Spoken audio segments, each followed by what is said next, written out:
When you live with someone long enough, you get used to the little annoying things.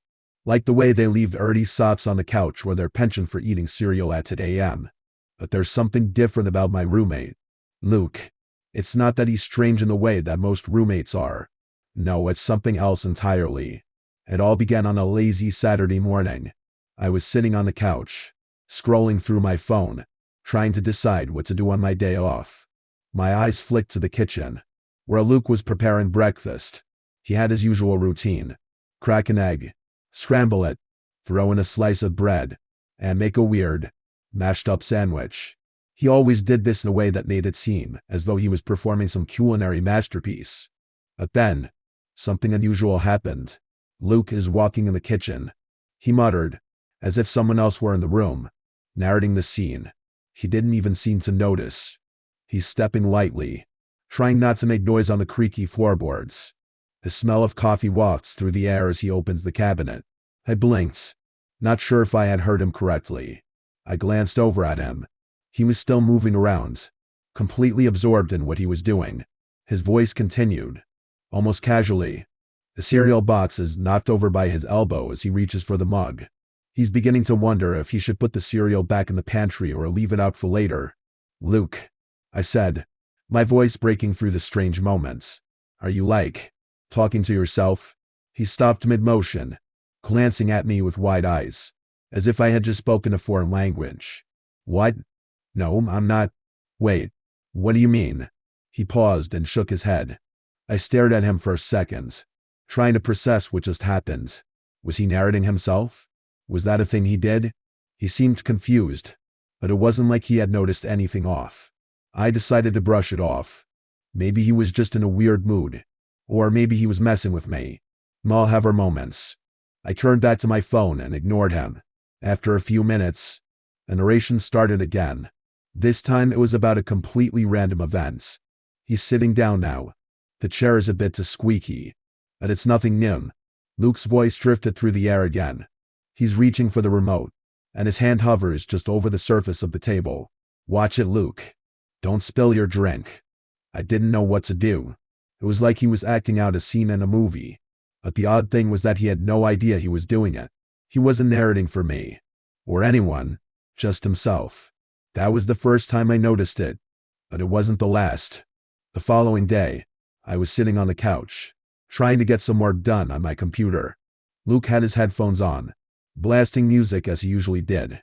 He was working on the online degree he had been pursuing for 5 years now. But today, he wasn't just listening to music. He was narrating every single movement as if it were the most important thing happening. He's sitting at his desk now, feeling the weight of his eyes on the screen. Luke murmured. He's wondering if he's doing it right.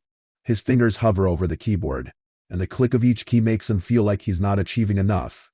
It was getting harder to ignore. I shifted in my chair, uncomfortable. I tried to focus on my work. But Luke's voice, low and rhythmic, kept breaking through my thoughts. He's squinting at the screen now. His eyelids are heavy, his concentration faltering. He's been at this for an hour, and he's beginning to regret his decision to start so late. "Luke," I finally said, "are you, okay, buddy?" His head jerked toward me in surprise. He took out his headphones, blinking at me like I was speaking in riddles. What do you mean?" "You're still narrating everything you're doing," I said, unable to stop the slight frustration in my voice. Luke blinked a few times, processing the words. "What are you talking about?" "I'm not doing that." He shook his head. "They're starting to worry me, dude," he said. I didn't know what to say. He seemed genuinely confused. I just nodded, though I couldn't shake the feeling that something wasn't right. Days went on. At first, it was small things. The way he narrated getting a glass of water.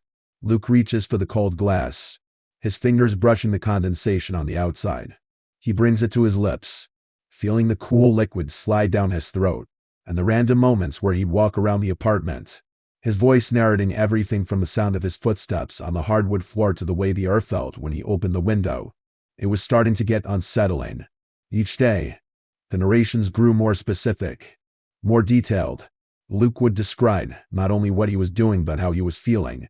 "He's feeling a bit annoyed now," It's that same nagging irritation that's been creeping up on him for days. I heard him mutter one evening as he walked into the bathroom. The faucet is running a bit too loud, and it's making him anxious. He can't shake it. It was odd.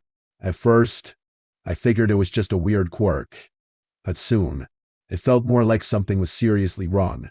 I tried to confront him a few more times, but each time, he had no memory of saying anything out loud. I'm not doing that. He'd insist. I don't even know what you mean. One day, I had enough. He was standing in the kitchen, the smell of burnt toast filling the apartments, as he was narrating his breakfast like it was an epic tale. He's making toast now. Oh wait, something's wrong. Luke said. The bread is burning, but he's too slow to stop it. He's getting frustrated, but he won't admit it. The charred smell fills the air, but he's ignoring it. He always does that. I snapped, my voice louder than I intended. Luke, what the hell are you doing? Luke stopped mid-bite, looking at me with confusion, the crumbs of burnt toast falling from his lips. What? Why are you still fucking narrating everything you do? I asked, my hands gripping the edge of the counter. Why are you doing that? He looked even more bewildered than usual. I'm not narrating anything. You're crazy. And that's when I started to get a little nervous. I watched him with a growing sense of dread, unsure of what was happening. The next day, I was in my room when I heard something. Muffled, like he was talking to himself again. I leaned in, trying to catch the words. I could barely make it out. He's becoming too much. I can't stand it anymore. It's driving me crazy. I'll have to do something soon.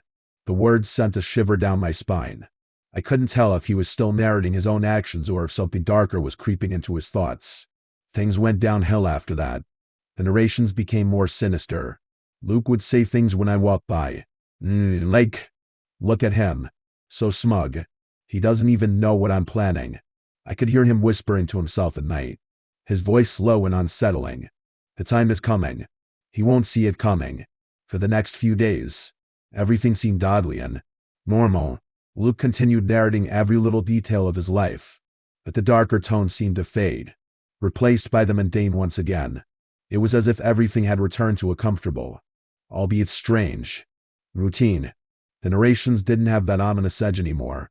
He was back to describing simple things like the weather, his meals, or the way he brushed his teeth. Luke picks up his toothbrush, the bristles soft against his gums. He muttered one morning as he prepared for work. He wonders if he's brushing long enough, but decides it doesn't really matter. It's just another part of the morning routine. It was strange, but there was something almost comforting about it. No more veiled threats. No more murmurs about his plans for me. It felt like things were going back to normal. For moments, I allowed myself to breathe a little easier, but something didn't sit right with me. The idea that Luke had no idea he was narrating his own life, no awareness of it at all, made me worried for his health. Something was obviously off. So I decided it was time for a talk. I had to get through to him. He needed help. He needed to realize what was happening. This had gone on long enough. I couldn't just pretend like everything was okay when clearly something wasn't. It was all too bizarre to just keep ignoring. I waited for a quiet evening. When Luke came into the living room and sat down on the couch, I knew it was the right time. I could tell by the distant look in his eyes that something was still off. Luke, we need to talk, I said, trying to keep my voice calm. My hands were trembling slightly, but I couldn't let him see that. This had to be a conversation about the future, not about fear. He looked at me, his face unreadable, but then he did that thing again. That thing where he started speaking in that low, almost absent tone, as though narrating his own internal thoughts in real time. Luke sits down on the couch, his body relaxed but his mind already elsewhere. He feels the weight of his roommate's words coming, the tension building in the air between them. I froze for a second, feeling a cold chill crawl down my spine. He was narrating this right now, while I was speaking to him. My pulse quickened, and I swallowed hard, forcing myself to continue. Luke, I said, taking a deep breath. Been narrating everything you do, everything you feel. I don't think you realize it, but it's starting to become really concerning. I need to get help. Luke, this isn't normal. He tilted his head slightly, blinking at me as though you were confused by my words. And at the same time, he didn't stop narrating. Luke listens to his roommate, trying to focus. But something about the way he's talking is starting to make him angry. It's the same thing over and over. Like Luke's life is a problem to be fixed. But Luke knows better. He knows that his roommate doesn't understand. He never has.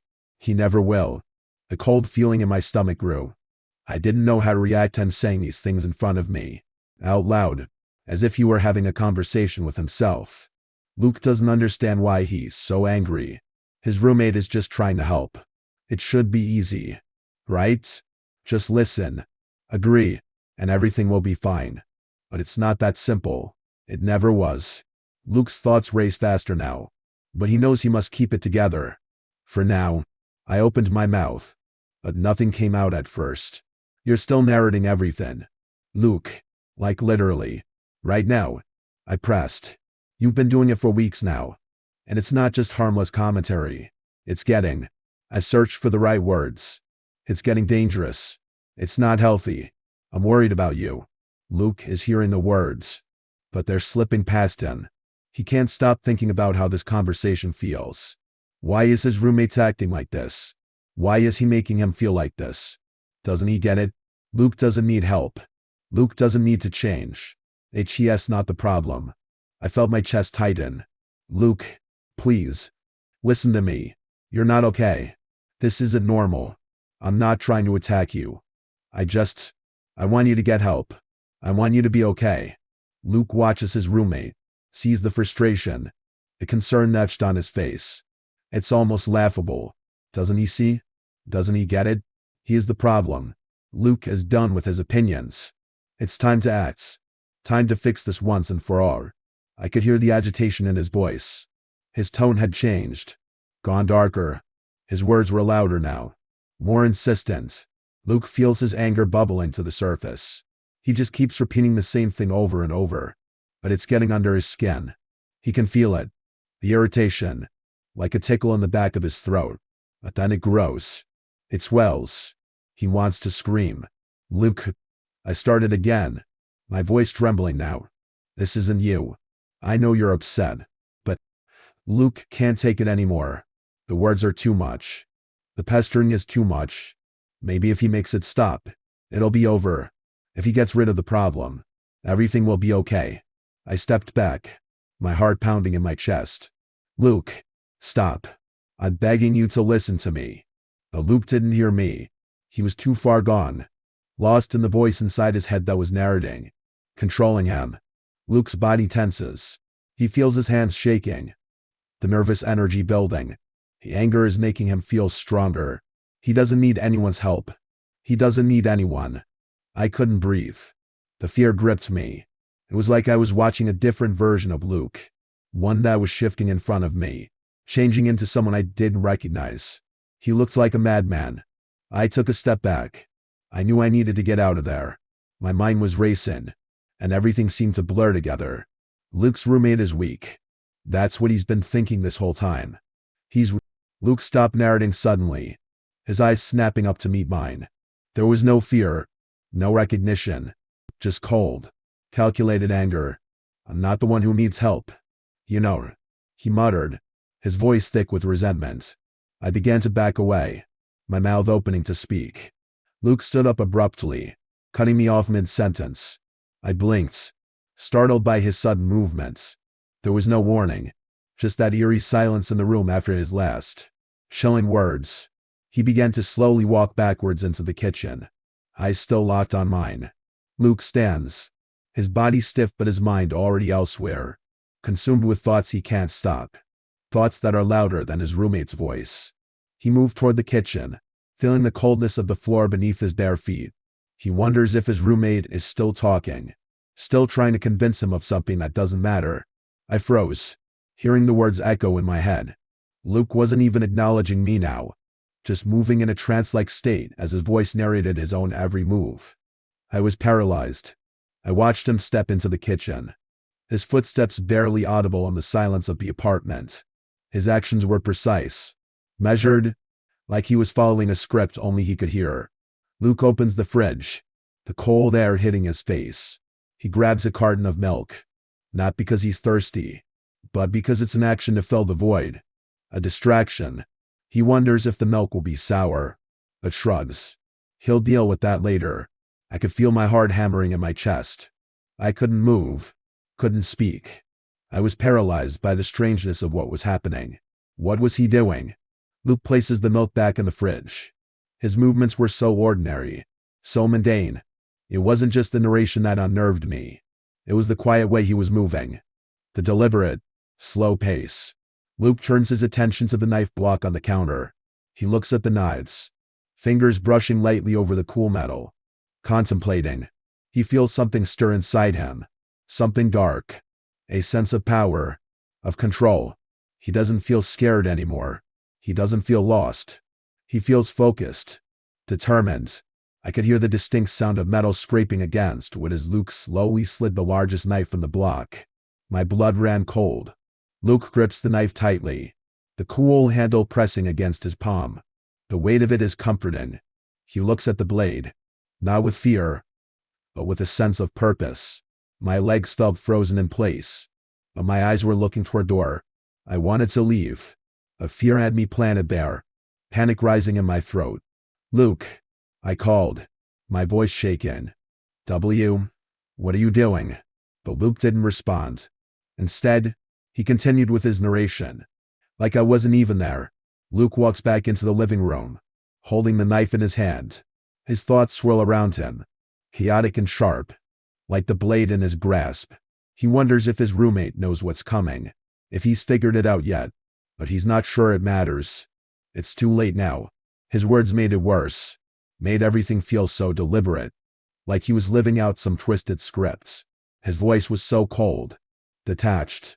Luke stops in front of his roommate, a knife heavy in his hand, but there's no fear in his heart. He's calm, collected. He's at peace with the anger. It's been building for so long. This is the only way to make it all stop. Luke. No, I stammered, my voice barely a whisper. Please. Put the knife down. He didn't respond, just stood there, his gaze cold and distant. His voice continued, narrating his thoughts as if we were into different realities. I took a deep breath, trying to steady myself, trying to think. This wasn't the Luke I knew. This wasn't the guy who would have ever even considered doing something like this.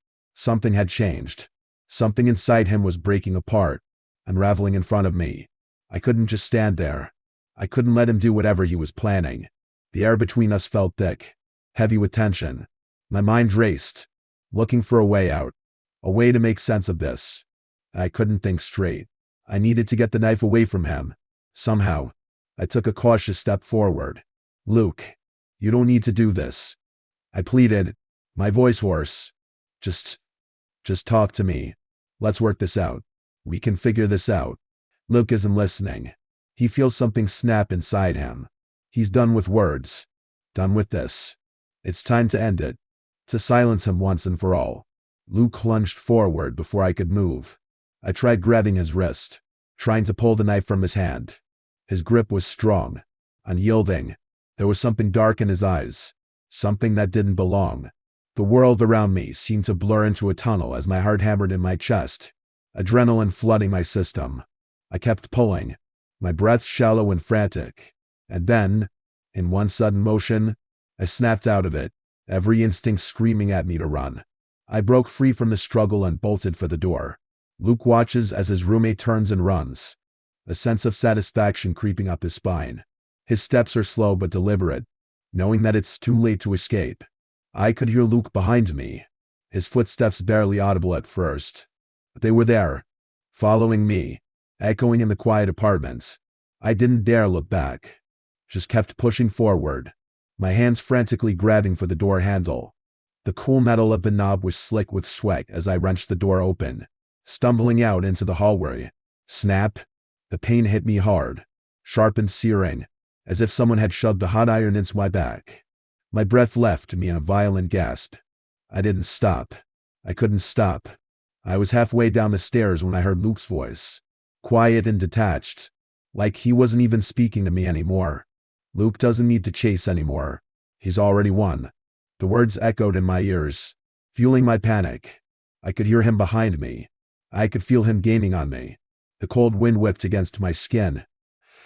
But it wasn't enough to clear the fog of fear clouding my mind. I had to get away. Had to keep running. I burst out into the street. The night air cold against my back. Now pouring with blood. The bright streetlights had flickered overhead. The distant hum of cars. The occasional shout of a pedestrian. It was all a blur as I sprinted down the block. My legs ached. My heart hammering in my chest like a drum. Every step felt like it might be my last. But I didn't dare look back. I kept running. My feet pounding against the pavements. The knife wound throbbing with each step. The blood soaking through my clothes. The pain was unbearable. But it didn't matter. I just needed to get away. The corner store came into view. A neon light glowing faintly in the distance. I pushed myself harder. The door to the convenience store just within reach. My hands were slick, shaking as I grabbed the door handle and yanked it open. The bell above the door rang loudly. A harsh contrast to the silence of the night. I didn't pause to explain myself. I rushed past the counter, my back to the clerk who stood frozen, eyes wide in confusion. "Call the police." I gasped, my voice barely audible over the pounding in my ears. "Please, call the police." The clerk's mouth moved, but the words didn't register. I couldn't focus on anything except the pain, the fear, and the knowledge that Luke was still out there. The next few minutes were a blur of movement. The store clerk picking up the phone.